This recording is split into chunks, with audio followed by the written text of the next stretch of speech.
Karena, jika orang ini begitu khawatir, bahkan jika dia bisa membawanya ke tempat di mana Melba Hartono ditahan, dia akan dianggap tidak normal oleh orang lain.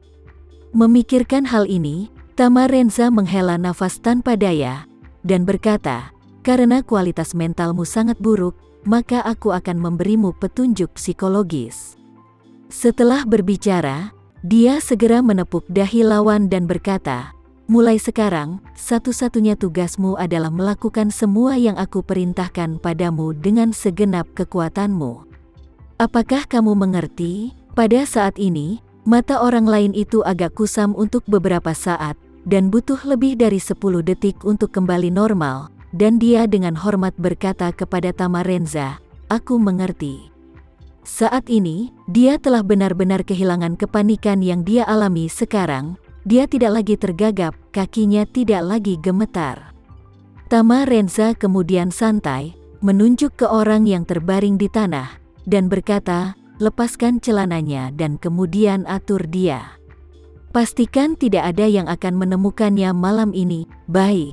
Pihak lain menanggapi dan segera melangkah maju untuk melepas celana pria itu, lalu menggendongnya dan menyembunyikannya di sebuah rumah bobrok di halaman terbengkalai di sebelahnya. Tama Renza langsung mengenakan pakaian dan celana panjang orang itu, dan orang yang telah dia ubah dengan petunjuk psikologis juga berlari kembali dan dengan hormat berkata, "Pengaturan telah dibuat sesuai dengan instruksimu."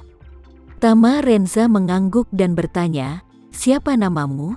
Pria itu buru-buru berkata, "Namaku Faisal." Tama Renza bertanya padanya, "Faisal, apakah kamu punya masker?" Faisal buru-buru mengeluarkan topeng hitam di kantong plastik dari sakunya, dan berkata, "Yang ini dikirim 2 hari yang lalu dan belum digunakan." Tama Renza mengangguk, lalu mengambilnya dan membukanya. Itu adalah jenis tutup kepala yang benar-benar menutupi kepalanya. Tidak hanya membungkus kepala, tetapi juga menutupi sebagian besar wajah, dan hanya membuka celah di mata. Tama Renza bertanya pada Faisal, "Jika aku memakai ini, apakah akan terlihat terlalu berbeda?" "Tidak," Faisal berkata dengan percaya diri, "faktanya, banyak orang yang terbiasa memakai tutup kepala. Di satu sisi, untuk mencegah wajah diingat oleh orang luar, dan di sisi lain untuk melindungi diri dari angin dan pasir. Ada juga alasan lain. Komandanlah yang takut dipenggal oleh lawan, jadi dia mengharuskan beberapa orang memakai tutup kepala selama mereka keluar. Ini sama baginya. Ini secara efektif dapat mengganggu penilaian lawan." Tama Renza merasa lega. Setelah meletakkan tutup kepala di kepalanya, dia berkata, "Oke, kamu bisa membawaku ke sana sekarang." Faisal mengangguk tanpa ragu-ragu, lalu membungkuk untuk mengambil 2 AK-47, dan menyerahkan salah satunya kepada Tama Renza, berkata, "Tolong letakkan pistol di punggungmu." Tama Renza tidak khawatir dia akan melawan dengan pistol. Setelah dia mengambil AK-47, dia menggantungnya di tubuhnya dengan cara lalu berjalan menuju pusat desa bersama Faisal.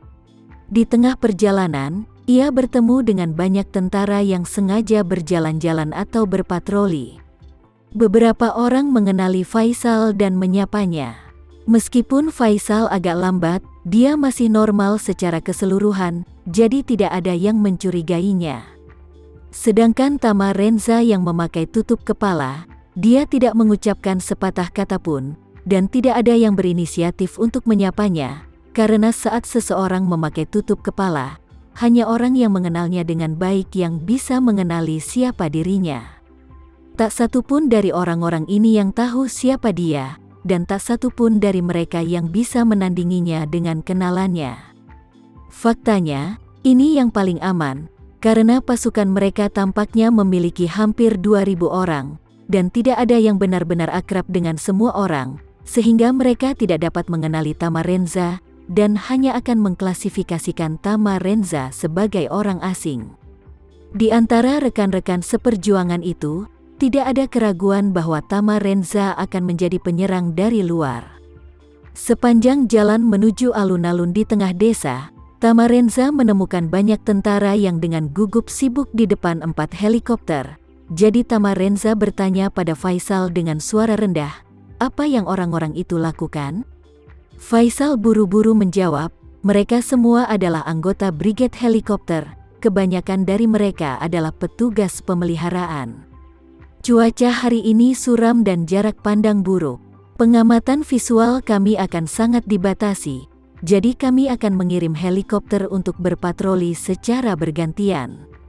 Pantau apakah ada pasukan pemerintah yang mendekati kami dengan diam-diam." Tamarenza mengangguk, mengingat sesuatu, dan bertanya kepadanya, "Ngomong-ngomong, bisakah kamu menerbangkan helikopter?"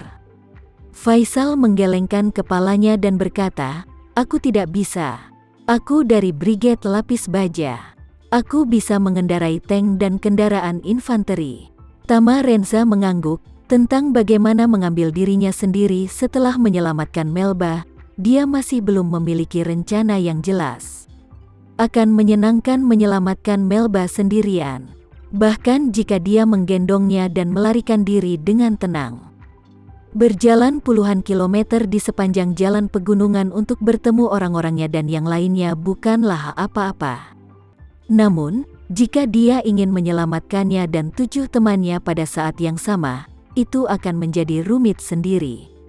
Memikirkan hal ini, dia meletakkan pertanyaan itu di belakang kepalanya lagi, dan berkata pada dirinya sendiri, "Ini bukan waktunya untuk memikirkan tentang ini, jadi mari kita bicarakan tentang itu ketika aku bertemu mereka." Tamarenza dan Faisal melewati alun-alun bersama-sama, dan deru generator diesel di telinganya semakin memekakkan telinga. Di bawah kebisingan mekanis yang begitu keras, orang biasa mengalami kesulitan berbicara, sehingga banyak suara lain di sekitar mereka yang ditutup-tutupi. Ini adalah hal yang baik untuk Tamarenza, bahkan jika terjadi sesuatu dalam penyelamatan dan pengejaran nanti. Ketika seseorang berteriak secara tidak sengaja, sulit untuk terlihat oleh orang luar. Jadi Tamarenza bertanya pada Faisal di sebelahnya, "Berapa lama biasanya genset dieselmu bekerja?" Faisal buru-buru berkata dengan hormat, "Karena tentara pemerintah memutus pasokan listrik kami, semua listrik kami dipasok oleh satu set generator diesel berkekuatan 50 kW. Ini juga memiliki perangkat penyimpanan daya. Karena konsumsi listrik pada siang hari umumnya rendah, kami umumnya tidak menggunakan genset pada siang hari. Kami menggunakan perangkat penyimpanan daya untuk memastikan bahwa perangkat yang diperlukan beroperasi secara normal sepanjang hari. Genset akan dinyalakan setelah gelap, terutama untuk penerangan dan keperluan lainnya. Perangkat listrik, lalu isi daya perangkat penyimpanan. Ini dibuka lebih awal hari ini, terutama karena buruknya sinar matahari pada hari-hari hujan." Tamarenza bertanya dengan rasa ingin tahu, "Jika kamu membuat tempat ini terang benderang di malam hari, apakah kamu tidak takut pemerintah akan mengirim pesawat untuk membomnya?" Faisal menjelaskan, "Di Suriah, apakah itu tentara pemerintah, oposisi, atau angkatan bersenjata Kurdi, 90% dari semua perang adalah perang darat. Pesawat-pesawat di tangan pasukan pemerintah sudah lama diserang. Sekarang, beberapa pesawat tempur tua yang tersisa menjaga Damaskus dan Provinsi Selatan Dara. Mereka tidak berani mengirim mereka untuk berperang, dan kami memiliki banyak penduduk sipil di sini. Jika mereka mengirim pesawat untuk menyerang tanpa pandang bulu, pasti akan menimbulkan kemarahan publik. Pada saat itu, akan lebih menguntungkan bagi oposisi kami." Tamarenza mengangguk ringan. Sekian dulu ya video kali ini, kita lanjutkan lagi videonya di lain waktu. Oh iya, bagaimana menurut kalian? Semoga bisa sedikit menghibur kalian semua. Untuk teman-teman yang baru nonton, jangan lupa subscribe ya, hehehe. Dan kalau teman-teman ada yang ingin gabung langganan, bisa langsung gabung saja untuk dapat fitur yang menarik dan sedikit membantu Mimin. Terima kasih banyak sudah menonton, sampai jumpa lagi, bye.